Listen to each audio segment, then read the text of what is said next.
né, no tempo em que o livro foi escrito, nessa publicação, né, e como nós evoluímos. Então, a gente percebe uma evolução, mas, ao mesmo tempo, é nítido, né, que várias nuances ali do livro parecem que estão sendo escritas hoje.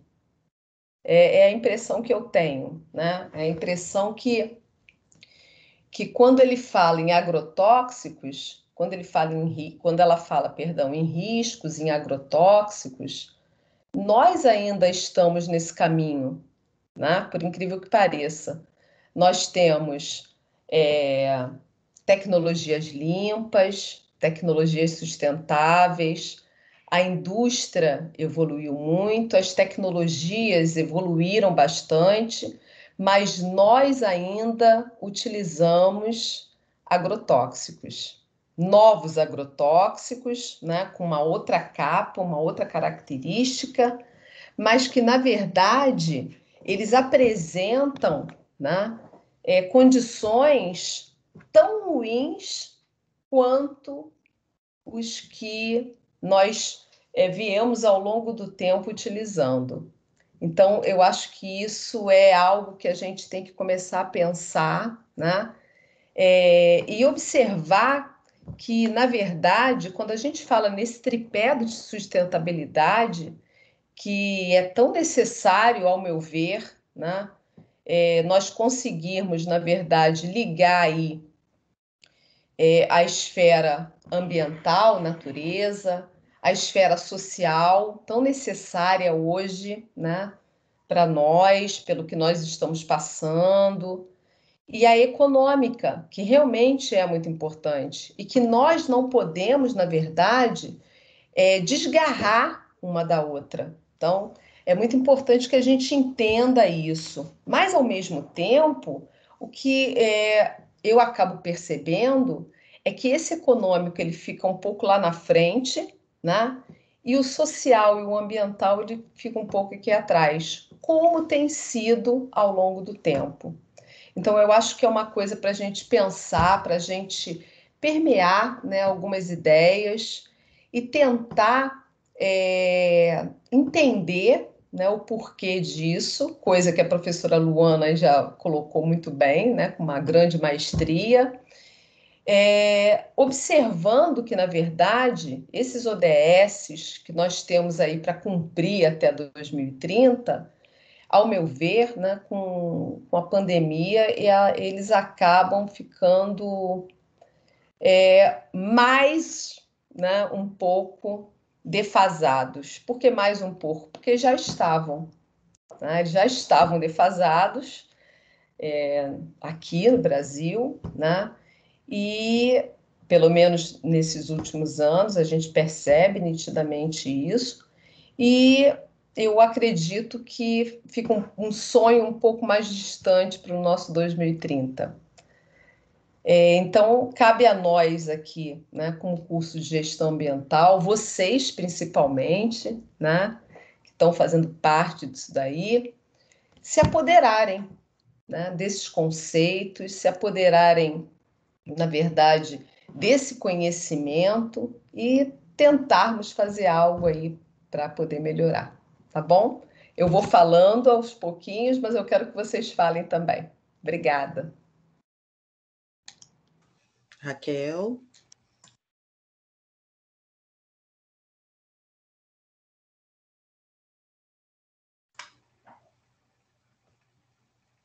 Viu, Cirlei? Acho que quem foi tomar água agora foi a Raquel. Tentando abrir minha câmera aqui. Não, estou aqui. Vocês estão me ouvindo? Estamos. Que a câmera não queria abrir. As coisas travam, né, gente? Boa noite a todos, tudo bem?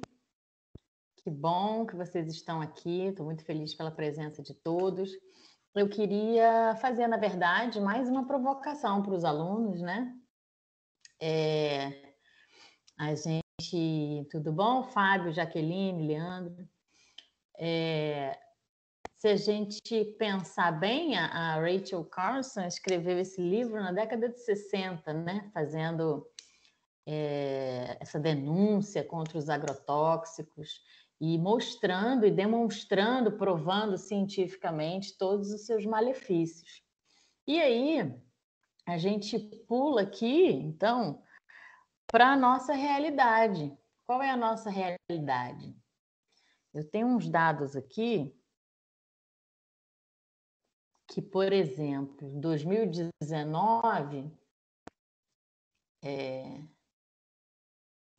2019, os novos agrotóxicos que foram registrados no Brasil foram 467. Até então, isso era um recorde. Mas aí veio 2020 e quebrou esse recorde. E aí, em 2020, a gente liberou 493 novos agrotóxicos. Né? Em 2021, até maio, né, até o começo de maio, já tinham sido 205 novos agrotóxicos liberados. Então, isso soma aí um total, desde do dia 1º de janeiro de 2019, 1.165 novos agrotóxicos liberados, que são utilizados e que a gente está comendo eles, né? Além disso, e aí, né, só um parêntese nessa informação, muitos desses agrotóxicos, muitos desses produtos químicos são comprados, né, de países que não os utilizam. Então, a gente compra um monte de veneno de países que não utilizam, não. Porque lá naqueles países, na Europa, por exemplo, é proibido. Mas eles vendem para a gente e a gente compra e a gente usa. Além disso, o governo está prestes a publicar um decreto com mudanças nas regras de flexibilização para agrotóxicos no país, né? Em paralelo à liberação desse decreto, temos também um projeto de lei, né, que está aí tentando sair, que é a PL 6.299, que é chamada do pacote do veneno, né, que também flexibiliza as regras para registro de agrotóxicos no Brasil. Então, a gente vê que a gente tem um livro que faz uma denúncia na década de 60, né? E de lá para cá temos diversos estudos, diversas pesquisas mostrando que a gente não precisa da utilização desses agrotóxicos todos, que eles fazem muito mal, que eles estão relacionados a diversas doenças, que a gente mata um monte de outras espécies junto com essas tão temidas pragas, que as monoculturas favorecem, não é? Essas pragas, e para isso precisa usar mais veneno. A gente tem várias alternativas, a agroecologia é uma alternativa. E mesmo assim a gente utiliza essa quantidade, cada vez utiliza mais, não é? Então eu queria saber dos alunos o que eles veem em relação a isso, né? A gente está falando aqui de um livro que foi um pontapé inicial nesse tema, mas a gente ainda, apesar do livro mesmo ter tido ótimos resultados e práticos, a gente aqui no Brasil ainda está muito atrás, né? A gente ainda tem que correr muito atrás aí de muita coisa. A gente já sabe que o nosso problema de falta de alimentação, inclusive voltamos ao mapa da fome, não é de produção. O problema é de acesso. A gente produz comida suficiente, mas nem todo mundo tem acesso, não é? Isso aí já é sabido. Então, a gente não precisa produzir e produzir e produzir mais, né? A gente viu a Revolução Verde e não deu certo. O que vocês pensam sobre isso? Né? A gente está aqui comendo essa quantidade enorme de veneno. E o que vocês acham que vocês podem fazer em relação relação a isso? Se vocês fazem alguma coisa, o que vocês acham que vocês podem fazer como cidadãos, como gestores ambientais? Fica aí uma provocação. Tem uma mãozinha levantada aqui do Alessandro. Assim, boa noite a todos. O que eu vejo é uma briga de Davi e Golias. Por quê? Quem faz uso desses agrotóxicos em larga escala são os grandes produtores de grãos. Eles que fazem o uso disso. Em contrapartida, pelo programa de, vamos dizer assim, de amenizar o impacto que eles causam, eles fomentam aí que os pequenos produtores podem fazer mandalas, né, nas suas pequenas, nas suas agriculturas familiares, que possam, assim, colocar o controlador de praga natural, né, na cadeia alimentícia. Coloca, por exemplo, um besouro, que um determinado passarinho vai lá e come ele. Então, existe um equilíbrio ali, os pequenos produtores. Mas os grandes produtores, como diz aí, vou usar a frase daquele caboclo lá, o nosso líder ambiental lá, o ministro, abre a porteira para a boiada passar. Entendeu? Então, é uma briga que a gente tem de Davi e Golias, que eu vejo. Infelizmente, você pode buscar aí que a maioria é grandes produtores, em larga escala de produção de alimento. Então, eles usam muito esses produtos e não estão nem aí. E aí, para amenizar isso, eles ficam promovendo esse tipo de trabalhos para sustentabilidade, mas não vale para eles, mas vale para os pequenos produtores. E aí eles colocam e começam, vamos dizer assim, massacrar os pequenos produtores com questões de selo, liberação de selo ambiental, essas coisas todas. Eu vejo isso uma grande injustiça. É difícil combater. Por exemplo, eu esqueci o nome da autora que escreveu o livro. Ela foi uma heroína, ela foi um pequeno Davi diante daqueles Golias. Graças a Deus tem pessoas assim, e eu vejo que todos nós, como, vou dizer assim, multiplicadores de boas coisas, temos um grande desafio, porque quando você pega no pé desses caras, esses caras vão falar que você é revolucionário, que você é isso, e acaba te perseguindo. E, infelizmente, é o que acontece.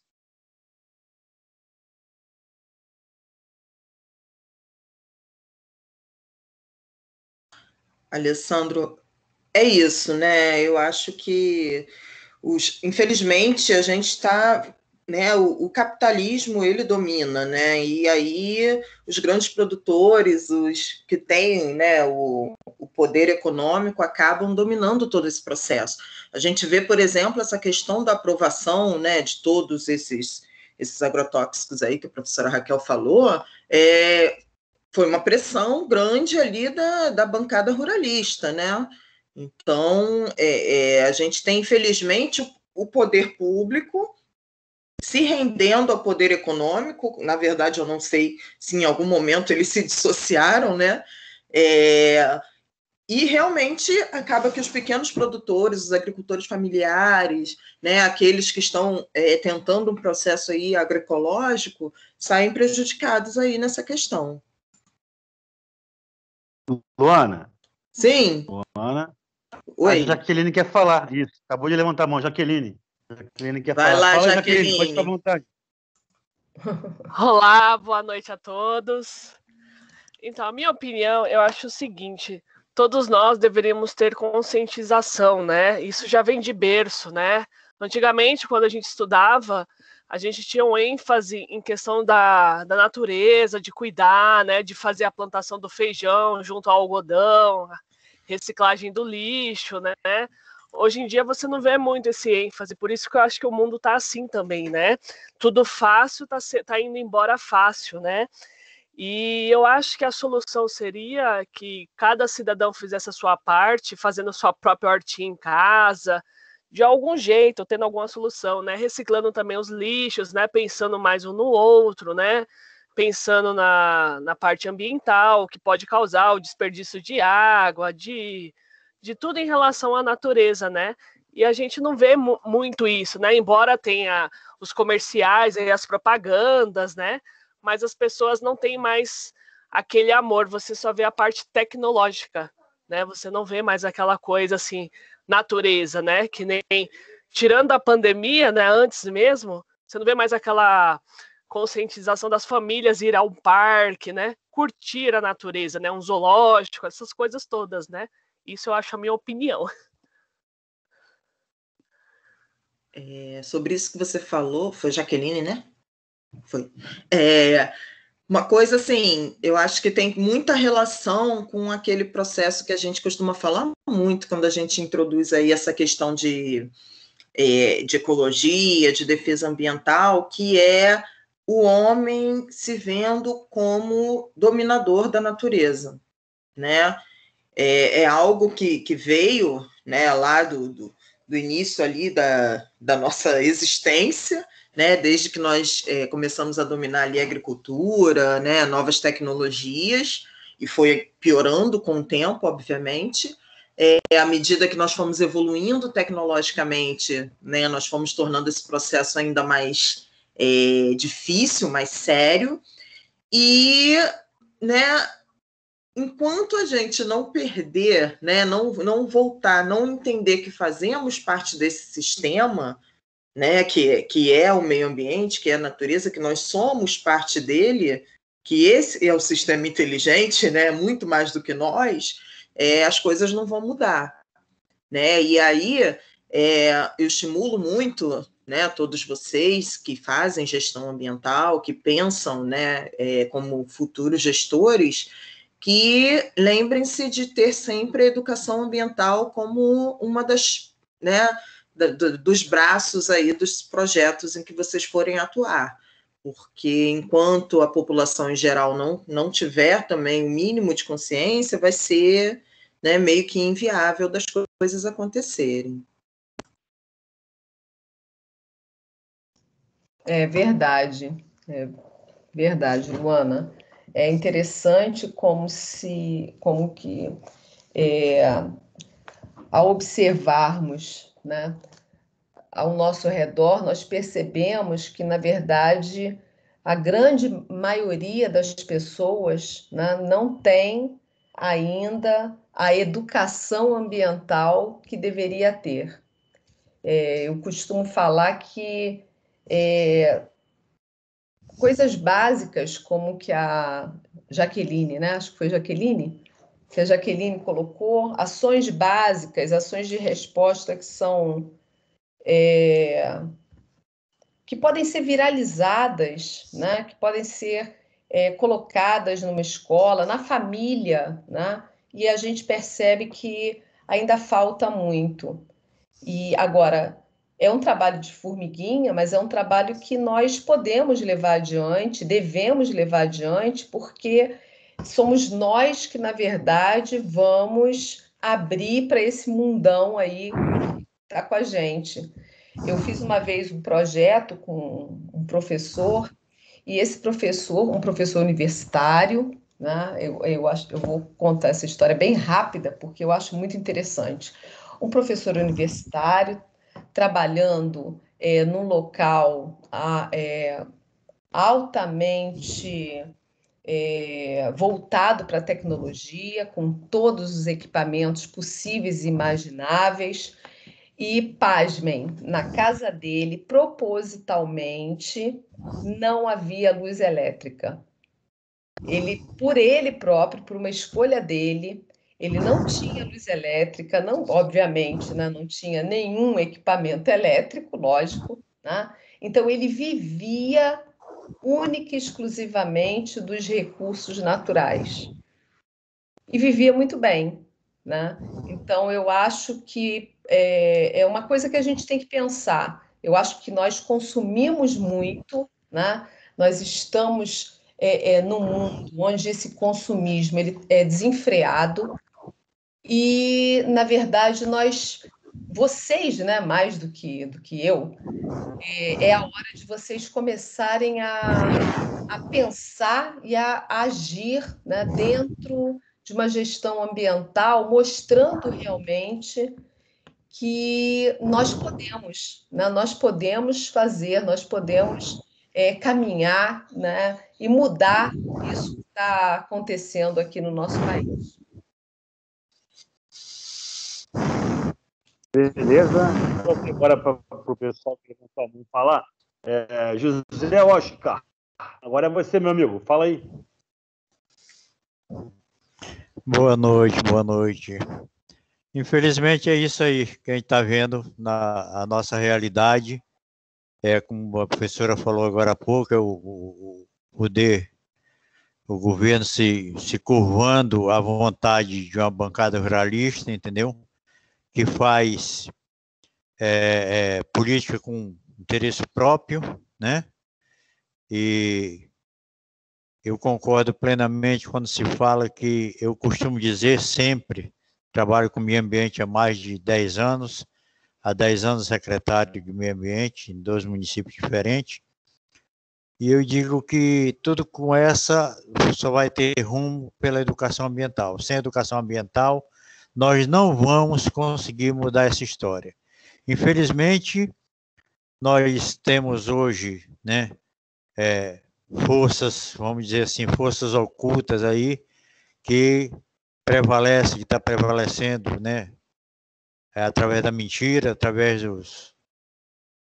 de conversas que não dizem a verdade, né?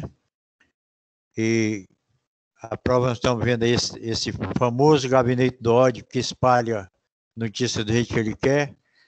Nós estamos vendo essa bancada ruralista fazendo uma reforma, né, nas leis ambientais que vão acabar com o meio ambiente de uma vez. Então, nós só temos um caminho, né? É começar dentro de casa, né? Levar para as ruas, levar para o nosso trabalho, levar para a casa do vizinho, a educação ambiental de forma assim muito acelerada, de forma mesmo muito conscientizada, porque sem educação ambiental nós não vamos conseguir chegar em canto nenhum. Uma coisa que me conforta é saber que a grande maioria dos alimentos que nós consumimos é produzido pela agricultura familiar e que consome pouco, usa pouco agrotóxico, entendeu? E que o grande produtor, ele manda esse produto, né? A professora falou que esses agrotóxicos estão sendo liberados, estão sendo comprados todo de fora e que eles não usam lá. Eu concordo com você, professor, só que eles não usam lá o agrotóxico, mas estão comendo o produto envenenado com agrotóxico que ele manda para cá. Porque a produção, né, da monocultura, ela é praticamente toda exportada, né? E graças a Deus nós comemos mais o que é produzido pela agricultura familiar, né? A agricultura familiar no Brasil ela é muito forte mesmo, e graças a Deus a gente ainda consome o produto da agricultura familiar. É por isso que eu dou muito valor às feiras orgânicas, às feiras de agricultura familiar, e bato e combato, né, veementemente a questão da exploração do meio ambiente, como essa bancada ruralista está fazendo, né, e torcer para que não seja aprovado no Senado, já que na Câmara já passou, né, e vamos continuar com o nosso trabalho de educação ambiental com muita veemência. Obrigado. Valeu, José, isso aí. Isso mesmo. De um José para o outro, de um José agora para o outro. Vamos lá, José Francisco.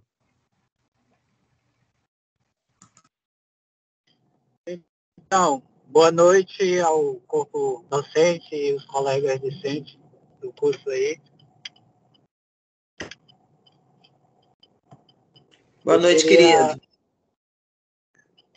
Eu queria enfatizar também, só incrementar também um pouco do meu entendimento sobre essa questão da necessidade da educação ambiental como base para a gente poder chegar a um objetivo mais concreto, né? Em futuramente médio prazo, nem ser a longo prazo, porque nós estamos precisando mesmo de projetos, de coisas na base para que a gente alcance resultados logo, logo. E também chamar a atenção para essa questão dos venenos, né? Dos agrotóxicos, dos defensivos agrícolas.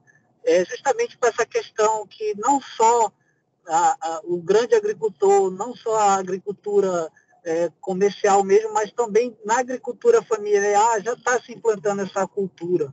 Né? Eu sou do Polo Unileia Manaus, sou nascido e criado na Amazônia, sou da Amazônia, e estou vendo essa questão aqui diariamente em relação à agricultura familiar, que já estão utilizando, já estão deixando as tradições de se cultivar a agricultura familiar de maneira tradicional, já para se partir para o processo de utilização de defensivos agrícolas, até mesmo para a limpeza do terreno, que eles acham uma maneira mais acessível de se matar, né, de se limpar o terreno para se plantar através de um defensivo. Não se utiliza mais, não se faz mais o gerenciamento do resíduo orgânico, da compostagem orgânica, da cobertura vegetal como um processo de adubação do próprio solo, né, de recuperação do próprio solo. Então, é uma coisa muito séria que está acontecendo. Futuramente, se não tiver mesmo uma política séria, se não tiver um processo de educação ambiental, uma orientação para esse tipo de coisa, a gente vai perder logo essa agricultura familiar também da maneira tradicional. Né? Eu só queria enfatizar essa questão e agradecer a todos, e estamos aí, estou muito feliz, estou aprendendo muito com essa semana de meio ambiente, com isso tudo. Obrigado, boa noite a todos. Ô, José, que ótimo. Falando, né, da fala dos dois Josés, que na verdade se complementam, né? É isso mesmo, né, Oscar? A gente está passando por um período de muita pressão. Nunca foi fácil, né? Na verdade, lidar com o meio ambiente no Brasil nunca foi uma coisa simples. A gente vem aí, né, de um longo processo de ambientalistas que, né, foram assassinados, que tiveram aí, né, que lutar muito e continuam lutando, né? A gente conhece os clássicos casos ali da região, né, amazônica, a defesa da floresta, o quanto tem sido difícil, mas a gente sabe que, infelizmente, a gente está num momento em que isso se tornou ainda mais crítico, né? E aí nós temos essa grande bancada ruralista fazendo pressão. É verdade o que você disse, que a gente produz muito para exportação. Ontem foi citado, muitos de vocês estavam aqui ontem, então devem lembrar, né? A questão do arroz, né, que estamos vivendo atualmente, que nós tivemos uma hipersafra, porém, né, os brasileiros estão com dificuldade de comprar o arroz devido ao preço. Né? Então, de fato, isso é fato. A gente produz para exportação e isso é um grande problema. Agora, existe uma questão, e aí eu falo bem como bióloga mesmo, né, que é a questão toxicológica, né? Quando eles usam os defensivos, é fato de que quem está consumindo está comendo aquela comida com veneno, como a gente fala popularmente. Mas quem está aplicando está muito exposto também, né? Os corpos d'água daquela região, lençol freático, o solo, e tudo isso vai ficar para a gente. Então, ainda que, né, virando, né, para essa questão da exportação, eles tenham esse consumo, a gente fica com todo o restante da conta, né? Então, a coisa é de fato muito crítica, vocês colocaram isso muito bem. Né? Já o José Francisco falou da questão da agricultura familiar. A agricultura familiar, ela não necessariamente é orgânica, né? Então a gente tem ali aquele processo que você aí citou também muito bem, que são alguns agricultores fazendo uso dos defensivos. Hoje existe um grande movimento que vem crescendo, né, e que espero eu que ganhe força, que é o da agroecologia, né, que é a ideia de cultivar se aproveitando ali do que o ambiente oferece. Então, utilizando os animais que estão naquele solo, os micro-organismos, fazendo rodízio de cultura para evitar que o solo se desgaste, né? E aí você tem várias possibilidades, né, dentro desse processo, desse conceito, e que são bastante possíveis, né? Agora, de qualquer maneira, a nossa luta ainda é bastante árdua, né? Então, nós temos aí um caminho longo para percorrer. Eu acho que a professora Raquel quer fazer alguma complementação também, né? Deixa as outras pessoas que levantaram a mão primeiro, podem falar e depois eu falo. Ah, então tá. Cirlei, quem é agora? Vamos lá. Quem agora é a Patrícia. Patrícia, agora é contigo, querida. Boa noite a todos. Boa noite aos professores, a todos os alunos. Estou achando essa experiência incrível. Essa Semana do Meio Ambiente está dando uma experiência, eu estou considerando uma experiência enorme para mim, escutar opiniões de pessoas que não moram, eu sou do Rio de Janeiro, pessoas que não são aqui do Rio de Janeiro, cada um vive uma realidade diferente, né? E concordo com tudo que foi falado. Realmente a educação ambiental é muito esquecida. Eu sou me considero uma pessoa privilegiada, porque tenho 42 anos e isso foi inserido na minha vida muito pequena. Então, pela minha idade, eu lembro que na minha época eu não tinha amigas que faziam as mesmas coisas que eram feitas na minha casa, que era essa separação, até porque a reciclagem não era tão difundida, e a minha mãe sempre orientou a mim, as minhas irmãs, a separar. Lá em casa sempre teve 4, 5 lixeiras, a gente morava em casa, com quintal, então a gente, desde pequena, sempre separou lixo. Então isso é muito importante. Você, como pai, como mãe, você está dando exemplo, então os seus filhos vão crescer com aquilo. Eu cresci assim, minhas irmãs também, tanto na minha casa quanto na casa delas, a gente continuou, né? É aquele trabalho de formiguinha, mas que você vê um resultado, porque foi a minha mãe, que aí ela já passou para as 3 filhas, e aí nós temos os nossos filhos, aí estamos passando para eles, e aí a gente acredita que isso cada vez mais vai entrar na cabeça dessa geração e vai ser só benefício para o meio ambiente. Na minha casa não tem desperdício de nada. Até hoje, deixo de usar muitas coisas, muitos produtos, porque eu não posso falar uma coisa, mas viver de forma diferente. Se eu mostro que é daquela maneira, então pode ser uma coisa mínima, que seja o uso de um absorvente íntimo, né? Então é uma poluição muito grande. Então, se existe um coletor menstrual, uma calcinha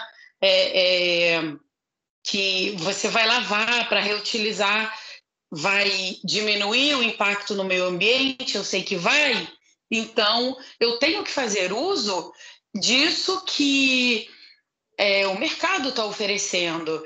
E faço compostagem também, tenho composteira. Meus filhos, tenho um filho de 19 anos, um de 14, que desde crianças acompanham isso, sabem como funciona.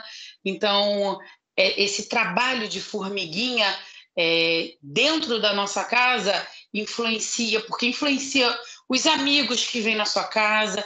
Então, isso tudo vai se difundindo, né? Então, a minha colaboração, né, que eu gostaria de falar, o comentário, era esse, que a gente não fica se sentindo que você está trabalhando, que você está fazendo sozinho. Você acredita, sim, que você está criando. Eu acredito que meus filhos vão se tornar novos influenciadores positivos do meio ambiente, as pessoas que convivem comigo. Quando você está na rua, você pensa assim, poxa, eu vou beber uma água, mas eu trouxe meu copo de casa. Eu tenho aquele copo, não sei se todo mundo conhece, aquele copinho que se desmonta, né? Que ele cabe dentro da bolsa. Então, o que eu tiver que beber de água fora de casa, então eu sempre carrego na minha bolsa para não estar usando copo descartável. Meus filhos, cada um tem um canudo. Aqui no Rio de Janeiro, né? A gente achou um canudo de bambu, escova de dente também, de madeira reutilizável. Então, assim, tudo que a gente pode... Eu sei que não é a realidade brasileira, porque na hora que eu pago por um produto desse, eu sei que tem milhões de outros produtos com preço muito mais acessível no mercado. E é assim que funciona. Quando eu compro um shampoo em barra, um condicionador em barra, eu sei que o valor que eu estou pagando não é ainda o da realidade brasileira. Infelizmente, eu gostaria que fosse, mas infelizmente ainda não é. Então, ainda mais a gente vivendo essa pandemia que desestabilizou muito a economia, isso tudo que veio acontecendo, né, desde o ano passado, não favoreceu essa ajuda ao meio ambiente, favoreceu em alguns pontos, como a gente vê em pesquisas que foram divulgadas, de menos emissão de gás carbônico, porque não tinha tantos carros na rua, enfim, teve esse contraponto que foi o lado bom, e em contrapartida tem também são os prós e os contras, né? E os contras são o aumento de lixo, as pessoas em casa consumindo muito mais e fazendo muito mais lixo. Pelo menos aqui no Rio de Janeiro, foi isso que eu pude observar, que o lixo ficou assim enorme na pandemia e as pessoas não têm esse interesse em procurar lugares para fazer o descarte certo. Enfim, realmente é um trabalho de formiguinha. Eu sou uma daquelas que visto a camisa e não tiro, sou assim, aprendi a ser assim e dou graças a Deus de agora estou estudando o que eu sempre tive vontade de estudar, já fui envolvida em vários projetos ambientais, já trabalhei como voluntária em escola, em horta escolar, aprendi várias técnicas e tento fazer aqui na minha casa, e acho que é isso. Tudo que entra como... Tudo que eu escuto, estou achando muito proveitoso escutar todo mundo, essas opiniões, né? Que são as mesmas, que no fim querem o bem para o meio ambiente, né? Mas são opiniões de vivência de cada um e está sendo muito legal. Obrigada aí pelo espaço, pela oportunidade de estar dando também a minha opinião, e eu tenho muito orgulho de poder fazer parte, de estar aqui presente e de ter toda essa experiência, absorvendo todo esse conhecimento. Obrigada e boa noite. Ah, que legal, Patrícia. Acho que tinha mais alguém antes da Raquel, não era, Cirlei?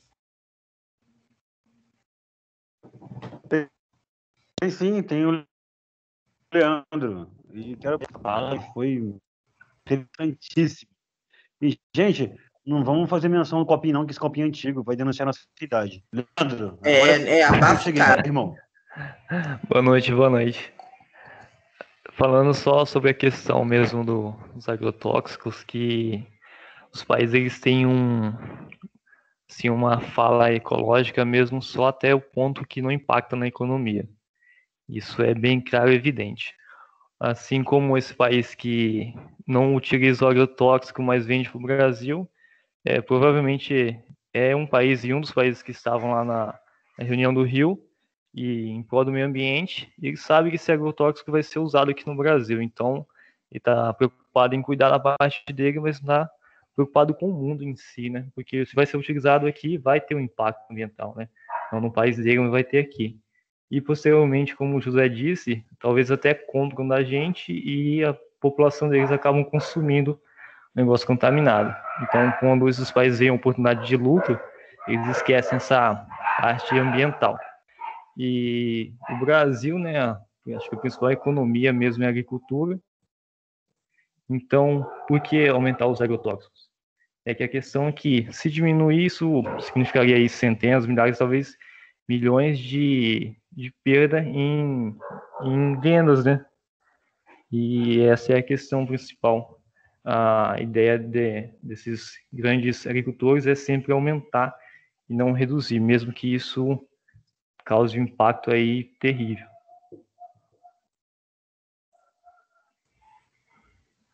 Boa, Leandro. Agora eu vou deixar a Raquel falar. Obrigada, Luana. A câmera tá abrindo aqui, praticamente na manivela, mas ela abriu. Leandro, legal, muito legal a sua fala aí dos países, realmente, né? As pessoas são sustentáveis até bater na questão do lucro, né? Assim, a gente pode dar um exemplo muito claro que é a Alemanha, por exemplo, né? A Alemanha é considerada um dos países mais sustentáveis do mundo, vários supermercados sem embalagem, sem plástico, né? Eles são, assim, super avançados nessas questões, mas o lixo deles eles mandam para a África, por exemplo, né? Então, enfim, tem empresas poluidoras em todos os países periféricos, nos países em desenvolvimento, inclusive no Brasil. Então, eles podem pagar pelos passivos ambientais ficarem nos países dos outros, né? Mas, enfim, isso é só um parêntese aqui. Eu queria falar primeiro que eu estou muito feliz ouvindo a fala de vocês, mesmo, estou me sentindo orgulhosa. É muito legal a participação de vocês, falas excelentes, alunos conscientes, né? Vocês falaram todos de educação ambiental, mas eu vi uma consciência ambiental muito grande em vocês e fico muito feliz e gostaria de dar os parabéns mesmo. E ao ver essa consciência de vocês, eu acho importante a gente falar da nossa participação cidadã, né? Nessas questões. Então, hoje a gente pode pressionar, a gente pode fazer petição, a gente pode fazer muita coisa e a gente consegue muita coisa fazendo pressão, né? Por exemplo, está para ser liberado aí a importação do milho transgênico plantado na Argentina pelo Brasil, mas a pressão popular foi tão grande, tanto aqui no Brasil quanto na Argentina, que a gente conseguiu adiar a análise dessa liberação, que estava sendo vista agora, então a gente ganhou uns meses aí. Bom, o que acontece sem importação, né? Sem o Brasil importar esse milho não é plantado na Argentina. Então ganham dois países, na verdade, ganha o Brasil e ganha a Argentina. A gente não quer o trigo transgênico, eu acho que eu falei milho, mas é trigo. A gente não quer trigo transgênico. A gente tem nosso trigo. Transgenia é extremamente polêmico. A gente não tem necessidade dela, né? A gente não sabe o que vai acontecer daqui a uns anos com essas espécies transgênicas. E, além de tudo, a gente perde as nossas espécies, a gente perde as nossas sementes, né? Ouvi o pessoal todo falando de agroecologia, a Luana falou de agroecologia. um aluno da Amazônia falou também das formas tradicionais de cultivo. Quanto mais a gente, né, faz essas sementes modificadas e a gente usa essas adubações químicas, e isso é tudo um pacote, né? É uma semente modificada que precisa de uma adubação química, e aí você tem que comprar a semente, tem que comprar o adubo, e as sementes são estéreis, e aí você tem que sempre comprar, e a gente vai perdendo a nossa agrobiodiversidade, a gente vai perdendo aí a nossa capacidade de continuar usando as nossas espécies, né? E que são férteis e que dão comida de verdade para as pessoas. Então, eu convido vocês a entrarem também nessa luta, né? Fazerem pressão. Por exemplo, essa questão do trigo transgênico está no site do IDEC para ser votado. Vocês podem entrar no site do IDEC. Conhecem o IDEC? Instituto Brasileiro de Defesa do Consumidor. Entra lá e vota. E se quiserem saber mais, eu gosto também se vocês já me ouviram falando em outros lugares, não sei se vocês já perceberam, em toda palestra, tudo que eu faço, eu procuro trazer instituições, sites de instituições que eu considero, né, e que são consideradas não só por mim, mas pela sociedade, pela academia, instituições que produzem conhecimento, bom conhecimento, produzem conhecimento científico, dão boas informações. A gente está na era das fake news e eu acho isso importantíssimo. Então, hoje eu trago para vocês, nesse sentido dos agrotóxicos, da agroecologia, não sei se vocês já ouviram falar da ANA, que é a Articulação Nacional da Agroecologia. O site é agroecologia.org.br. Lá a gente tem boas informações. A gente consegue se informar bem, fazer boas escolhas, né? Pessoas bem informadas fazem boas escolhas.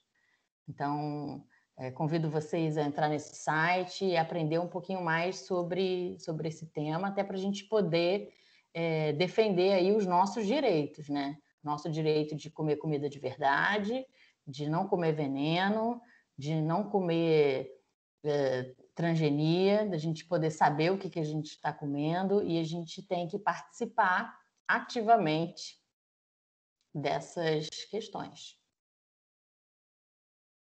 É isso que eu queria dizer para vocês. Muito bom, Raquel, sempre trazendo aí pontos de vista bastante interessantes. Antes da gente passar para o Fábio e para o Marcos, só para saber se mais alguém quer falar alguma coisa, para colocar lá no chat, senão depois do Marcos nós vamos começar a partir para as considerações finais, porque o assunto é longo, né? Se deixar a gente fica até meia-noite, mas ninguém aguenta. Eu queria deixar para vocês uma recomendação de documentário que ele tem na Netflix, ele se chama Sertão Velho Cerrado. Daqui a pouco eu anoto ali no chat para vocês. Ele trata ali, né, das questões do cerrado, da degradação do cerrado, mas ele traz uma parte muito interessante sobre essa questão do uso do agrotóxico, da agroecologia, né? Existe uma comunidade quilombola ali na região, que é uma das mais importantes do Brasil, e que eles se utilizam muito da agroecologia, né? E eles são defensores aí dessa agricultura natural, né? Sem agrotóxicos. Então, acho muito interessante, vou colocar ali e vou dar a palavra. Quem é primeiro, Sirlei, Fábio ou Marcos? Fábio, é o Fábio. Vamos lá, Fábio, agora é contigo, meu amigo.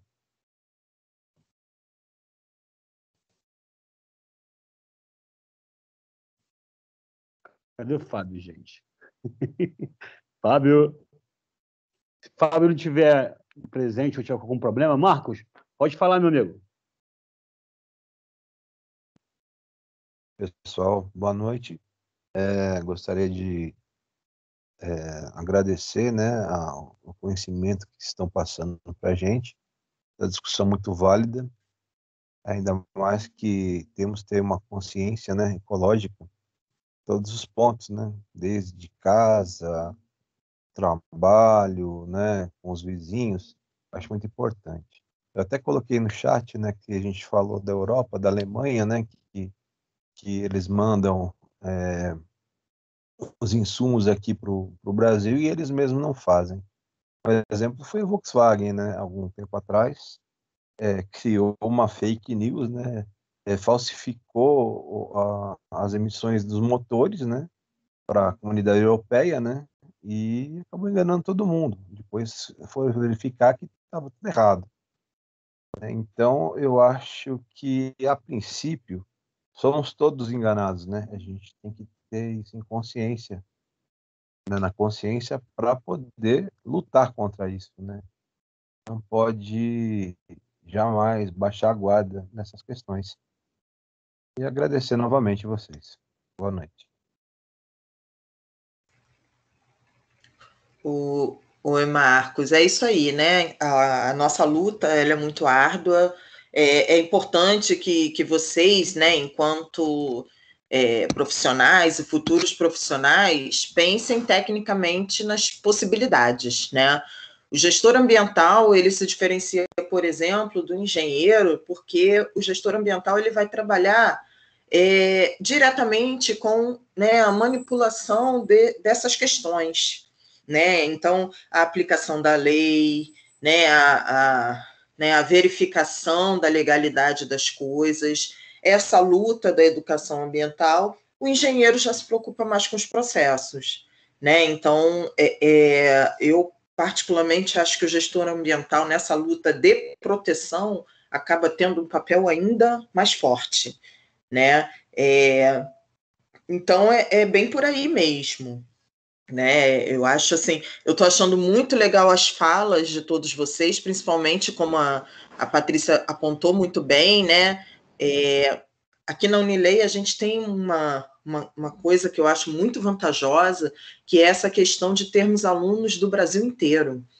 E a gente consegue, numa discussão como essa de agora que estamos tendo, né, ter visões muito diferentes, né? Por exemplo, a minha visão é uma visão totalmente urbana, né, de uma cidade do Sudeste, que eu sou do Rio de Janeiro, enquanto o José Francisco, acho que é o José Francisco, que é de Manaus, não é? José Francisco já tem uma visão completamente diferente, e isso vai enriquecer a nossa formação de uma forma assim, enorme, né? Então, realmente é muito importante a gente estar aqui. Eu vou fazer, Raquel está aí, né? Eu vou fazer a pergunta do Fábio, aí você finge que eu sou o Fábio, aí você responde, que ele está com o microfone ruim. O crédito de carbono vai ajudar ou piorar nesse cenário? Eu acho que nesse cenário, não sei se... Em que cenário? A relação dos agrotóxicos, de aumentar ou diminuir? Eu não sei se... Eu imagino que sim, Fábio, que é isso mesmo. Sim, eu não sei se teria uma relação de aumento ou diminuição do uso de agrotóxicos, não. Assim, eu acho que a questão do crédito de carbono é que a gente continua com uma relação injusta, né? Uma relação injusta que sempre foi. Os países que hoje são os países ricos e que são os países que compram, né? Eles são ricos porque eles pegaram tudo dos outros países, das colônias, né? A gente tem essa desigualdade entre países muito por causa deles. O que eles fizeram aqui na América Latina, o que eles fizeram na África, foi condenar os países a ficarem, né, assim, sempre em busca de um desenvolvimento que a gente nunca vai chegar. Então, hoje eles são ricos e eles ainda assim não vão diminuir a produção deles e nem a emissão de gases de efeito estufa. O que eles vão fazer é terceirizar isso novamente, né? Então, você tem uma floresta aí, eu te pago para você manter a floresta aí em pé.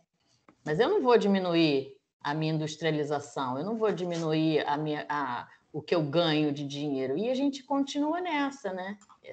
Sempre nessa relação injusta. É a minha opinião sobre os créditos de carbono. Ao mesmo tempo, nós temos regiões que, de fato, são muito pobres e que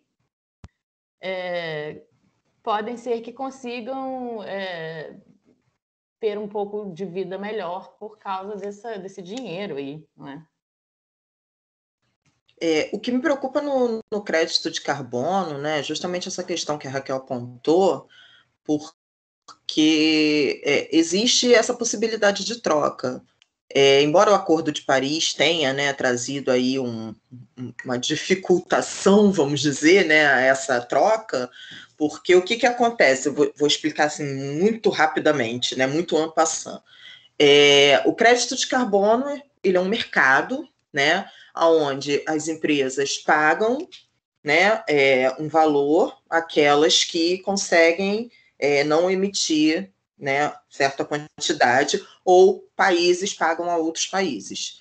No protocolo de Kyoto, esse crédito ele poderia ser integralmente utilizado dentro ali daquela previsão, né, de diminuir as emissões de um determinado país.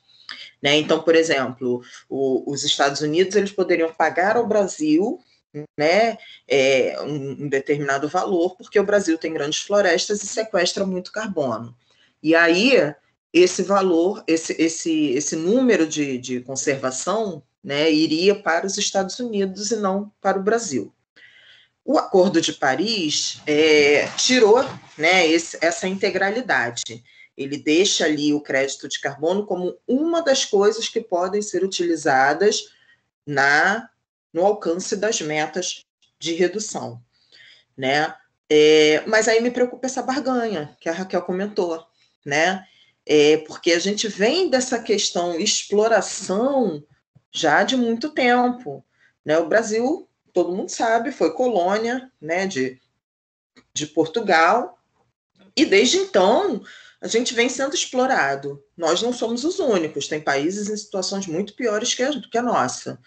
Mas a gente exporta muita coisa, a gente tem um índice de biopirataria gigante, né?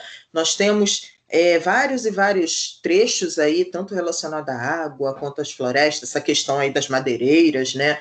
Tudo isso sendo levado para fora e a gente só fica com o prejuízo, né? E eu acho que o mercado de carbono ele pode contribuir para o aumento aí dessa desigualdade.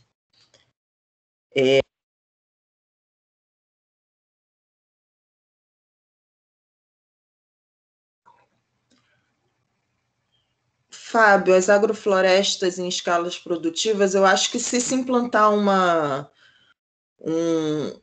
política séria, né, uma organização séria, eu acho que pode funcionar, mas aí isso requer tempo e investimento.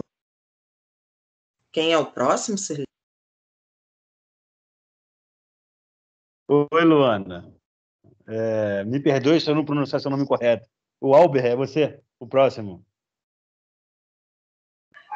Boa noite, sou eu mesmo. Acertou sim. Boa noite a todos, boa noite, professores, colegas. Grande alegria assistir essa palestra e essa semana, né, como ontem assisti também. Me sinto calouro, né, como sou, e ainda não entramos em disciplinas, né, direcionada exclusivamente para o meio ambiente, né, visto que estamos no círculo básico, né. Professor Sirlei aí, consegui passar a sua matéria, graças a Deus. A minha pergunta essas ODS, esses objetivos até 2030, o que é utopia para ser alcançado e o que efetivamente será alcançado com esses, né, tentar alcançar? Minha pergunta em relação a isso é porque ontem, na palestra do professor Alexandre, ele disse que existe, não sei se é muito, porque ainda sou leigo, né? Existem 60 mil normas Eu considero muitas, né? 60 mil normas.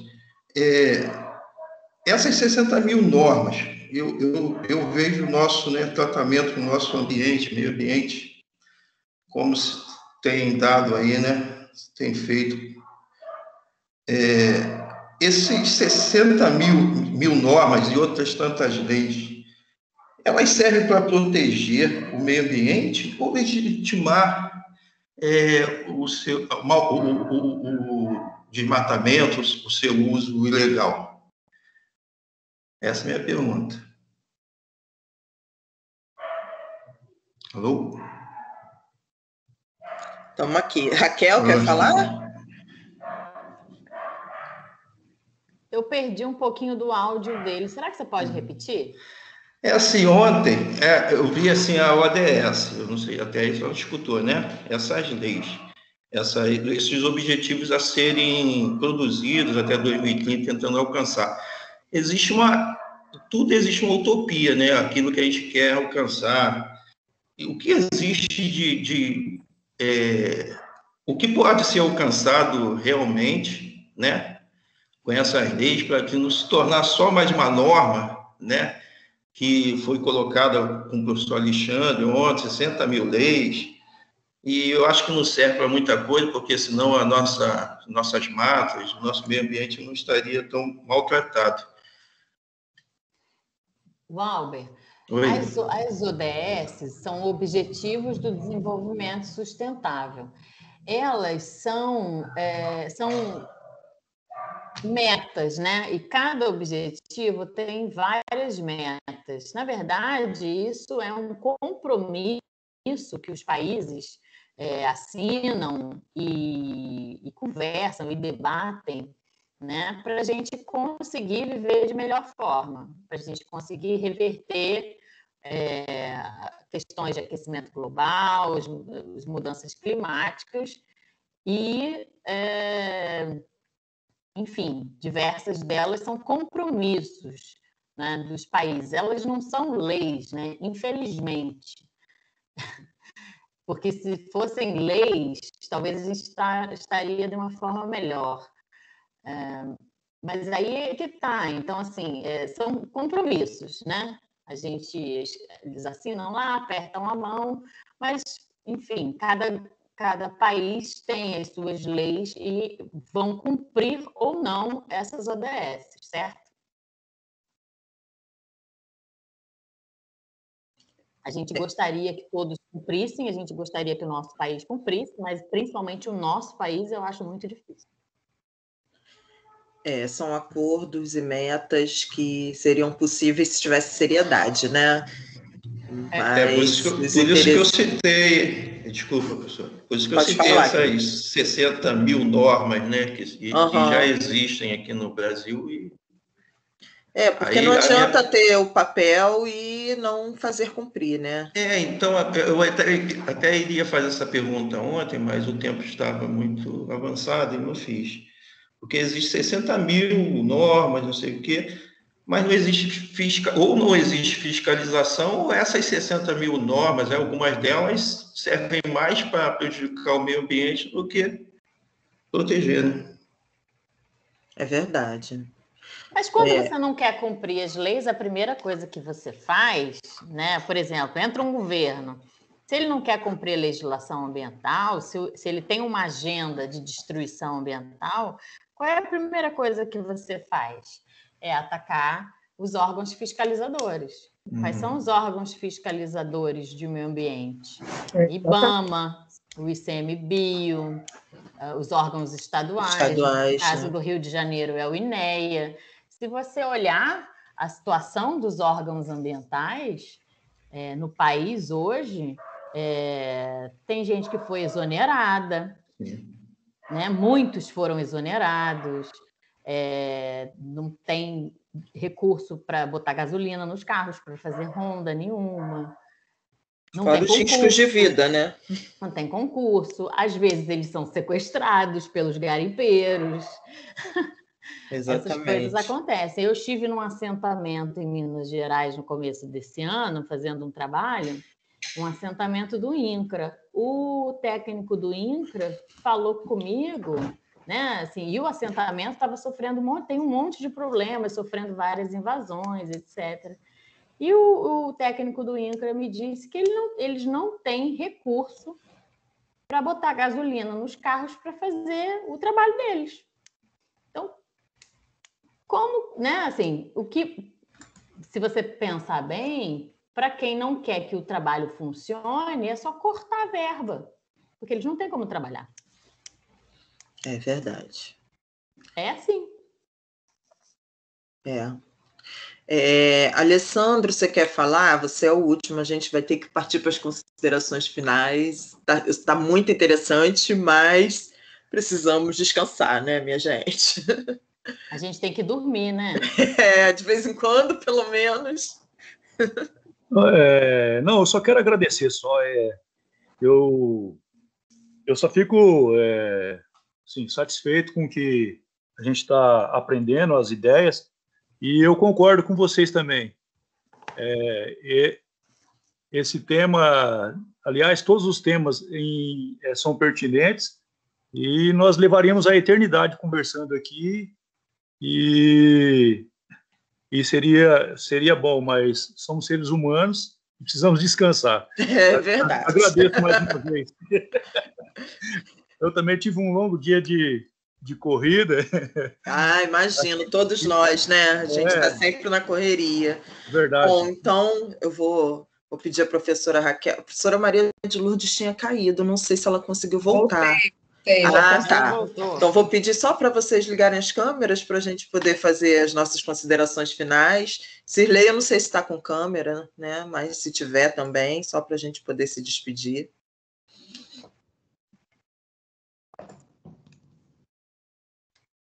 Raquel apareceu. Eu não estou com câmera, não, gente. Perdoa, tá bom? Então tá bom, tua fotinha está aqui. Bom, gente, então eu quero agradecer muito a todos vocês pela presença. Agradeço a professora Raquel, agradeço a professora Maria de Lourdes, professor Sirlei, pela moderação. Foi realmente muito produtiva essa troca cultural, né? Essas diferenças regionais, elas fazem muita diferença. Eu espero que dessa semana para o restante do curso a gente consiga ter muitas e muitas outras discussões assim tão férteis, né? Porque com certeza isso vai trazer muito para a formação de vocês, e isso nos deixa muito felizes, né? De poder contribuir, nós professores aqui, de poder contribuir com vocês. Antes de passar a palavra para as professoras e professor Sirlei, só lembrando o link de confirmação de presença e inscrição na atividade foi colocado aí no chat algumas vezes pelo professor Sirlei. Se alguém teve alguma dificuldade, amanhã fala comigo e a gente vê como resolve, porque a presença, de qualquer maneira, está sendo computada pelo Teams, tá? Então, professora Raquel, por favor, suas palavras finais. Luana, muito obrigada. Sirlei, obrigada também. Pessoal, adorei, foi muito legal a participação de vocês. Continuem participando, a gente tem uma semana inteira aí super rica, e eu acho que, né, a gente vai continuar aí debatendo e chegando quase às 10 horas da noite todos os dias. Fiquei muito feliz com o convite e com a participação de vocês. Obrigada, boa noite para todos. Professora Maria. Também queria agradecer o convite e agradecer também essa rica experiência aí, né, dessa diversidade cultural aí imensa e maravilhosa. Obrigada. Sirlei. Oi, pessoal. Valeu, Lu. Valeu todo mundo aí. Experiência maravilhosa de poder aprender um pouquinho mais sobre tudo que vocês falaram aí.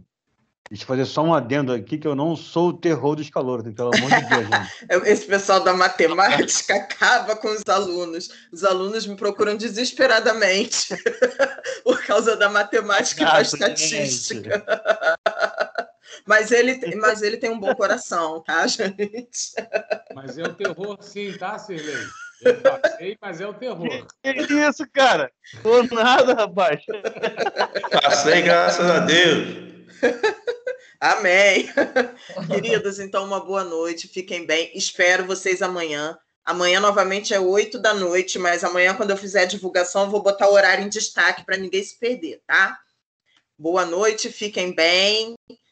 Tchau, tchau. Foi um prazer estar aqui com vocês. Tchau, tchau. Boa noite, gente. Tchau. Tchau, tchau.